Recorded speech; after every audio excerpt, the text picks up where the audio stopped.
Guys, good morning. কেমন আছো সবাই? আশা করছি সবাই খুব ভালো আছো, সুস্থ আছো।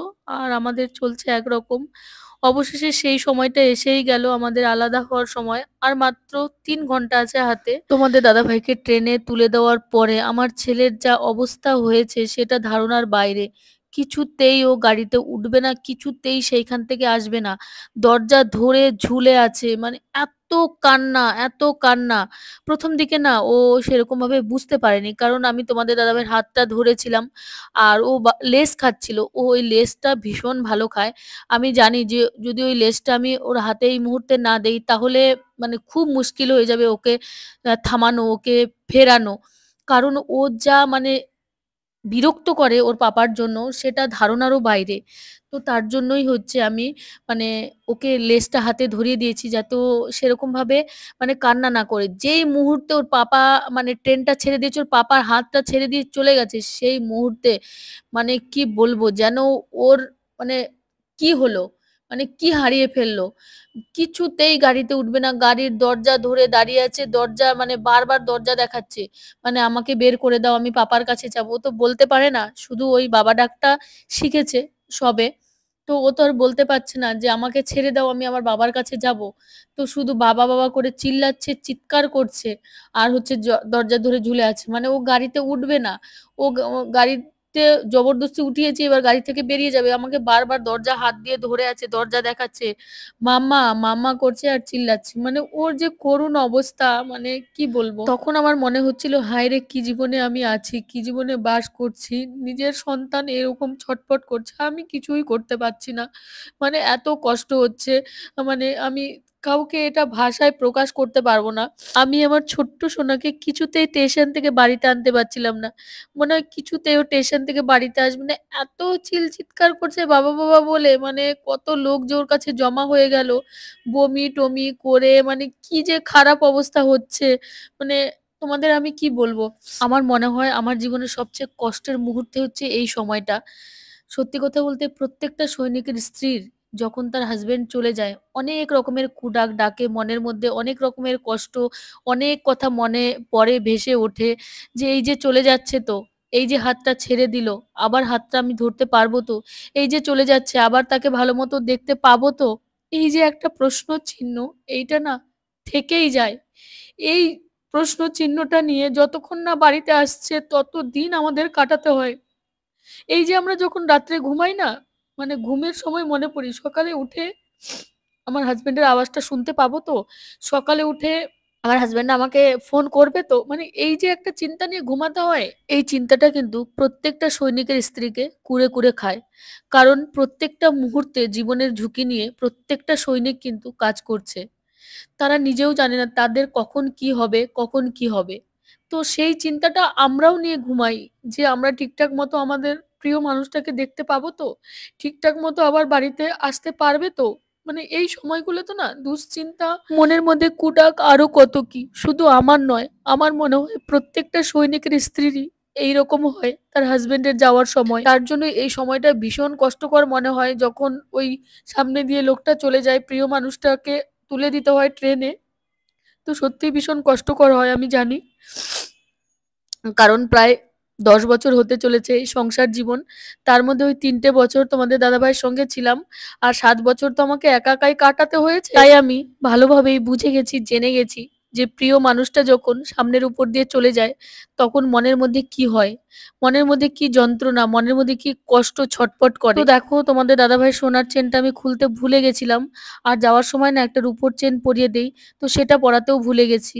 তো গাড়ি দাঁড় করিয়ে রাস্তায় একটা কালো সুতো নিয়ে সেই সোনার চেনের সঙ্গে যে লকেটটা থাকে, একটা ওং লকেট বানানো আছে, এটা আমি বিয়ের আগেই দিয়েছিলাম। তো এটাই তোমাদের দাদাভাই সবসময় পরে থাকে। আমি ওকে বিয়ের আগেই বলেছিলাম যে এইটা কখনো খুলবে না। যখন থেকে ওর সাথে আমার সম্পর্ক তৈরি হয় তখন থেকেই আমি এই ওঙের লকেটটা ওকে বানিয়ে দিয়েছিলাম, যে তোমাকে সব জায়গা থেকে, সব বিপদ থেকে রক্ষা করবে। কারণ আমি ছোট্টবেলা থেকে কিন্তু মহাদেবের ভক্ত, মহাদেবকে পুজো করি। তো তার জন্যই আমি এটা ওকে দিয়েছি। আর জানোই তো ওদের লাইফের কত রিস্ক, প্রত্যেকটা মুহূর্ত কত ঝুঁকি নিয়ে ওরা কাজ করে। তো তার জন্যই ওর কাছে এটা থাকুক যাতে ওকে সবসময় রক্ষা করে। তার জন্যই এই লকেটটা আমি কখনোই ওর গলা থেকে খুলতে দেই না বা ও কিন্তু কখনোই খোলে না। যবে থেকে দিয়েছি তবে থেকেই সেম এমনভাবেই পড়ে আছে। প্রায় ১৩ বছর হয়ে গেছে এই লকেটটা আমি ওকে দিয়েছি। আর ১৩ বছর ধরে ও সমানে ব্যবহার করছে। আর দেখো তারপরে আমরা চলে এসেছি একদম স্টেশনে। আর মাত্র ঘন্টাখানেক আছে। তো ঘন্টাখানেক পরেই আমাকে বা আমাদের ছেড়ে চলে যাবে তোমাদের দাদাভাই। জানি না কবে আবার বাড়িতে আসবে, কবে দেখতে পাবো, কবে আবার একসাথে কিছুদিন কাটাবো, সেই অপেক্ষায় থাকলাম। ঈশ্বর করুক ও খুব ভালো থাকুক, সুস্থ থাকুক। আর যারা আমার ভিডিও দেখছো সকলের কাছে অনুরোধ রইলো, সকলেই ঈশ্বরের কাছে প্রার্থনা করো ও যেন খুব ভালো থাকে, সুস্থ থাকে। তো এই যে দেখো আমরা চলে এসেছি আর ট্রেনের অ্যানাউন্সমেন্টও দিয়ে দিয়েছে, ওই যে দেখতেই পাচ্ছ নাম্বার উঠে গেছে ট্রেনের। আর এই যে আমরা এখানে সবাই দাঁড়িয়ে আছি। আর এইদিকে দেখো তোমাদের দাদা ভাইয়ের কোল থেকে কিছুতেই নামতে চাইছিল না, ট্রেন আসার মনে হয় ১০-১২ মিনিটের মতো দেরি আছে। আর ছেলেকে নিয়ে এদিক ওদিকে ঘুরছে, মানে ভেতরটা তো ফেটে যাচ্ছে। তো মুখ দিয়ে উফ করে না তোমাদের দাদা ভাই, কোনো সময়ই করে না, আমার সামনে তো একদমই করে না।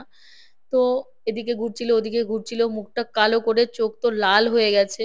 আর এই যে দেখো ট্রেনটা চলে এসেছে। এই ট্রেনটা ঢোকার সময় যে একটা মানে হর্ন দেয়, একটা আওয়াজ করে না, ওই আওয়াজটাই যেন আমার বুকটার মধ্যে কেঁপে ওঠে, ফেটে ওঠে।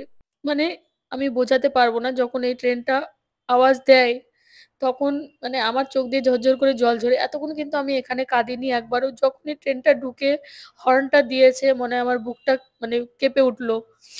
তো দেখো এই যে ট্রেন দাঁড়িয়ে গেছে, এবার তোমাদের দাদাভাই উঠে পড়বে। জানি না কবে আবার দেখতে পাবো, সত্যি ভীষণ খারাপ লাগে। এই যে একটা সময়, এই সময়টা আমি নিজেকে কখনোই ধরে রাখতে পারি না, নিজেকে কখনো সামলাতে পারি না। আর আমার বাবু এখনো বুঝতে পারছিল না যে ওর পাপা হয়তো আমাদের ছেড়েই চলে যাচ্ছে, আবার কবে আসবে, কবে পাপাকে দেখতে পাবে। চুপচাপই ছিল। তো কোনো ইয়ে করেনি, ভাবছিল ওর পাপা আগে আগে যাচ্ছে, আমরাও হয়তো যাব। তো যখন ওর পাপা ওঠে তখন কিন্তু আমি একটু পরেই হাতটা ধরে রাখি। ওর পাপা আমাদের সাথে দাঁড়িয়ে দাঁড়িয়ে গল্প করছিল, তো ও তখনও ভাবছিল হয়তো ওর পাপা যাচ্ছে না বা কিছু একটা। তো যখন ট্রেনটা ছেড়ে দেয় আমার পাপাকে দেখার মতো ছিল। মানে ওই খাচ্ছে আর চোখ দিয়ে না ঝরঝর করে জল ঝরছে। ও কিছু বলছে না, কাঁদছে না। মানে ওর যে ভেতর থেকে কান্না আসছে, ওর বুক যে ফেটে যাচ্ছে, তোমরা দেখলে বুঝতে পারবে সেই মুহূর্তটা। মানে এই যে এরকম করে মানে কথা বলছিল, ওর পাপার সঙ্গে গল্প করছিল, ও বুঝতে পারেনি যে ওর পাপা চলে যাচ্ছে। তো পাপা দাঁড়িয়ে আছে, আমরাও পাপার সঙ্গে যাব, ও এটাই ভাবছিল। আর ওকে আমি একটা লেস কিনে দিয়েছিলাম যাতে ও কোনো অসুবিধা না করে, কারণ ওর লেসটা প্রচুর ভালো খায়। তার জন্য এই লেসটা দেওয়াতেই কিন্তু ও যাওয়ার সময় আহ হাঁ করে কাঁদেনি, কিন্তু ওর বুক ভেঙে যাচ্ছিল। আর হচ্ছে চোখ দিয়ে ঝরঝর করে জল ঝরছিল। যখন ট্রেনটা ছেড়ে দেয়, যখন ওর পাপাকে আর দেখতে পায় না, তখন যা চিৎকার করে আর কান্না করে যে কি হয়ে গেল, পাপা কোথায় চলে গেল। কারণ ওর এই ট্রেনে ওর পাপাকে যেতে আগে কখনোই দেখেনি, এই প্রথম। তো ও কিছু বুঝতেই পারছিল না, তার মধ্যে দিয়ে ওর পাপা চলে গেছে। তো চোখ দিয়ে দেখবে ঝরঝর করে জল ঝরতেছে। এইটুকু একটা ছোট্ট সোনা কিভাবে তার পাপাকে মিস করে, কিভাবে তার পাপার জন্য ছটপট করে, সত্যি আমার ভাবতেও অবাক লাগে। প্রায় ৭ মাস হয়ে গেছে ওর পাপাকে দেখেনি, কয়েকটা দিন আবার ওর পাপার কাছে আছে, তবুও ওর পাপার জন্য যা করছে। ওকে কিছুতেই আমি স্টেশন থেকে ঘরে আনতে পারছি না, কিছুতেই ওর পাপাকে না নিয়ে আসবে না। কিন্তু ওর পাপা তো চলে গেছে, কিভাবে আমি ওর পাপাকে ওর সঙ্গে নিয়ে যাব। দেখো ঝরঝর করে চোখের জল বইছে, আর ওই লেস খেয়েই যাচ্ছে। তো যাই হোক, আমরা এবারে চলে যাব, তোমাদের দাদাভাই চলে গেল আমাদেরকে ছেড়ে। জানি না কবে আবার আসবে, কি আর করব, কিচ্ছু করার নেই। এবারে কান্না নিয়ে ঘরে ফিরতে হবে আর অপেক্ষা করতে হবে। জানি না আবার কবে সেই দিন আসবে, আবার আমার প্রিয় মানুষটার মুখ দেখতে পাবো। তো এই যে দেখো আমার সোনা কিছুতেই গাড়িতে উঠবে না, ঝরঝর করে চোখ দিয়ে জল বইছে। শুধু বাবা আর বাবা, আর কি কান্না! যতই আমরা এগিয়ে যাচ্ছি ততই ও বেশি কান্না করছে। ও বুঝতে পারছে যে ওর পাপা ওকে ছেড়ে চলে গেছে। এবার এই যে দেখো, ওর মামি ওকে জিজ্ঞেস করছিল তোমাকে পাপা ছেড়ে চলে গেছে, বলে হ্যাঁ। বলে তোমাকে নেয়নি, বলে না। ও এত কান্না করছিল, কিছুতেই ওকে আমরা ৩টে লোক সামলাতে পারছিলাম না। বমি টমি করে মানে আমার ছেলে দম ছাড়তে পারছিল না, এত মানে কষ্ট পাচ্ছিল। তো যাই হোক আমি আর অত কিছু দেখালাম না। যখন আমি গাড়িতে উঠে গেছি ওকে নিয়ে ও ভীষণ কান্নাকাটি করছিল। সেই মুহূর্তটাই শেয়ার করলাম। আর দেখো হাতটা সেই গেটের কাছে দিয়ে আছে। ও বারবার বলছে, "গেটটা খুলে দাও, আমি বাইরে যাবো আমার পাপার কাছে।" তো সেরকমভাবে তো বলতে পারছে না। হাতটা দেখাচ্ছে আর হু, হু করছে। তো ভাই সবাই ভালো থেকো, সুস্থ থেকো। সকলকে অনেক, অনেক ভালোবাসা আমার ভিডিও দেখার জন্য।